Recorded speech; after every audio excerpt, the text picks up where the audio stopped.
Well, hi everybody. We're here in Memphis, Tennessee at the Rendezvous restaurant with the owner, John Vergos. And welcome to the Rendezvous. Did I say it correctly? Absolutely. Yeah. And we got also Bobby Ellis. And what is your position here? I am the kitchen manager. Oh, yeah? All right. Good looking, smart, and got it going on, right? Yeah. How long have you been here, Bobby? Yeah. I've been here 44 years. 44 years? Yeah. You're only about 35. You look like about 35. 58. 58? 58. Started when I was 13. Loving it. Only job I ever had. Wow, you must be good to work for, huh? Sometimes. Oh, how you doing? Well, you know, good to meet you as well. And you know what? The thing that first impressed me was your location. I mean, you're in an alley. Tell me about this. Well, we're in a basement in an alley. Even though it sounds exotic and difficult to find, we're just 50 yards from the front door of the Peabody Hotel. And how we ended up in an alley wasn't something that was done by design. My father actually started a diner with his brother-in-law after the war, and there wasn't enough in the diner for two families to eat, but they couldn't get out of the lease, so he said, look, you keep the diner and I'm going to go in the basement and figure something out. And so it really started more as a tavern. Yeah, and now you can seat like about what? 700 people. Yeah, it started with 80 seats. Downstairs and upstairs? And it started with 80 seats, and so we're pretty fortunate. It's grown far more than any of our expectations. Well, it's known worldwide, and you've had presidents here and celebrities all the time. I mean, you said Bush was here, Bush Jr., right? Bush, President Bush, W. Bush, and you know, Clinton. And we fed President Obama and Michelle on Air Force One. You know, we've had just about. We started feeding the Rolling Stones in 1964, when my dad actually tried to kick them out because they were so raggedy looking. Oh, and then he realized who they were. He realized who they were and said, I better take care of these guys. And so they've always come to the Rendezvous whenever they're touring. Right on. So a lot of history in here. There is a lot of history. You know, if you stay in business long enough, you kind of create history. And being in business this long is saying something about the quality of the food. Day in, day out, our food is consistent, and that's real important in the restaurant business. I love it. And you know, we were talking a little earlier about the quality of the meat that you use, and we're talking about ribs today and sausage, and that's what we're gonna show today. And you told me something special about your rib. We use one of the best ribs that we can buy, which is called a loin back rib. It's not a baby back rib. It's different from a spare rib. It have enough meat on it to preserve it, keep it from drying out. And like I said, it's only take an hour and 30 minutes to cook a slab of rib. You cook it basically longer than that, you're gonna burn it up. And we were talking about the difference between what you guys do here, which is charcoal. You actually cook in the ribs. It's actually cooked over charcoal. Yeah. There's no gas. It's not artificial, and it takes, like I say, only an hour and 30 minutes. We got a good slab of rib. It's one of the best you can buy. So you start off with a good meat. You have the good cooking process. Don't overdo it. Don't overdo it. Let's get back there and go through the process. I think people are really interested in that. All right. All right. So let's do it. Well, guys, so this is where all the magic happens, huh? Yeah, we're at the pit. The pit. You're in the pit. I love it. I love the pit. All right. I will say, every one of our ribs, go ahead, Bobby, they're hand cooked. It's all original right here. Start right here. Oh, that looks so good. This is a good slab. This is what we call gold. All right, we start cooking it from the bone side down. Like I said, pork cooks from inside out. Okay. And cooking it slow and easy is the way to do it. Right on. So is there any technique to that? Yes. We baste our ribs. As long as we cook them, we baste. Ooh. That gives them moisture? That keeps the moisture, helps keep the moisture in them. And it's our vinegar too, so it has a little bit of... Oh, so there's a little bit of vinegar. And the basting has to be hot. That helps us crystallize the seasoning on top of our rib. Ooh. Now it's time you can try some. You made me get freaky now. Now you laid out the ribs. Laid out the ribs. They're all cooked up. They're already cooked.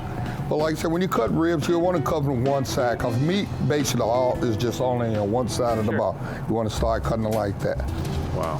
See, all the meat's on one side right One side. And then you have to-go orders the whole bit? I mean, ship all over the world and we have 24-hour service? Anywhere in the United States you like. Anywhere. We don't ship all over the world, but we do ship anywhere in the U.S. Anywhere in the country. You can go online, or you can dial 888-HOGS-FLY. Hogs Fly, I love it. And we can deliver the very next day. If you call by 4:30, through the week. We'll get it to you next morning. That's awesome. Okay, so what's the next process? Next process for you to try. Oh, yeah? All Okay, right. well, that's my favorite process. You need to try one bone plain before you try it. Okay. So take one bone and take a bite. Okay, of and then we're going to see the difference. it. Then you will see the difference in it. Okay, everybody, this looks delicious. It looks amazing. Smells wonderful. There you go. Oh, my gosh. All right. Now, let's try it with. I love it.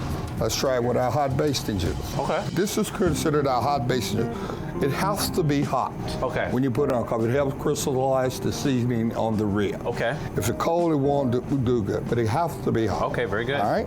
Here we go. Okay. Wow. And then some special seasoning, which we're not going to divulge. No, we Know can't. that it's special, right? All right. Been around a little while, right? Right. Yes, it exists, and you can order it. Put it on anything you like to eat. So this is my second try. There you go. Now this is the same rib that I had. Just saying. Nice and warm too. Oh my gosh. Oh my gosh. I taste vinegar. Yes. So it's a vinegar basting. It's a vinegar basting.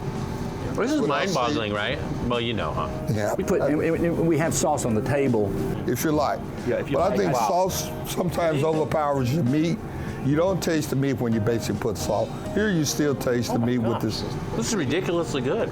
They're made That's to come on- meaty meat. You know, like you taste it. This is The amazing. charcoal gives the flavor of the meat. Absolutely. That's where it comes from. Well, now I know why people come from all over the world to come here and eat, because this is amazing, you guys. Well, this is your most popular thing here, but we also have something else that you do that people really love. We do Almost the as pulled popular. pork. We do pulled Oh, pork pulled pork. and Brisket. brisket, and chicken, lamb.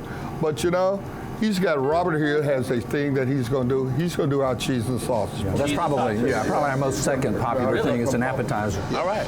We're on the side over here. I was just eating, and John came over and said, hey, you got to try this stuff. You do have to try it. It's mustard vinegar based. There's no mayonnaise in it. And actually, the recipe is a 100-year-old recipe. My grandfather used to have a hot dog stand on Beale Street, and he's the one that created it, or he either got it from the coleslaw fairy. I don't know, but it's truly different. It's truly unique. This isn't even right. It's so good.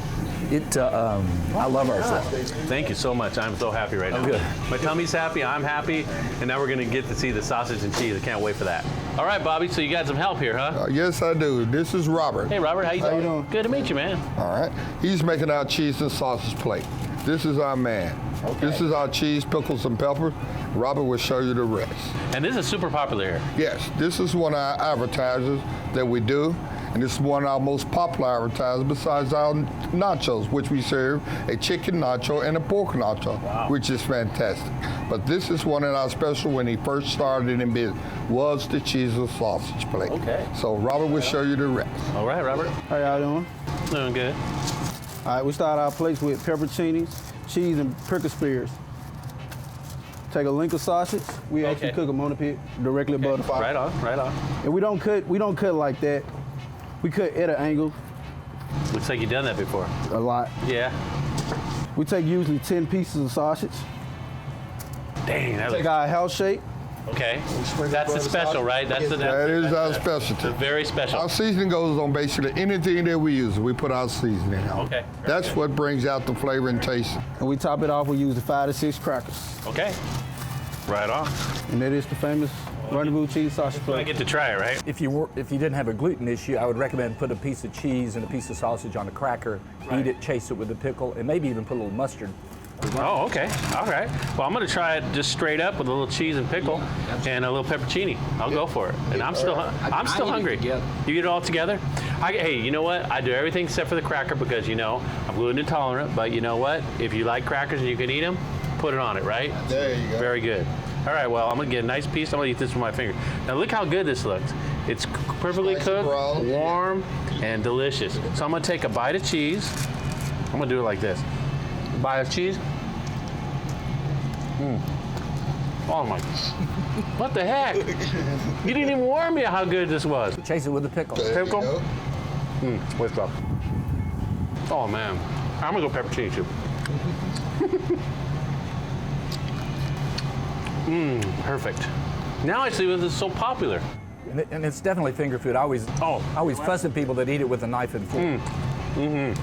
That's just like we have I'm all customers about that try to meat eat ribs with a knife before. Right. Yes. Pick it up. Pick it up. We got the sausage plate. We got the ribs. We love it. So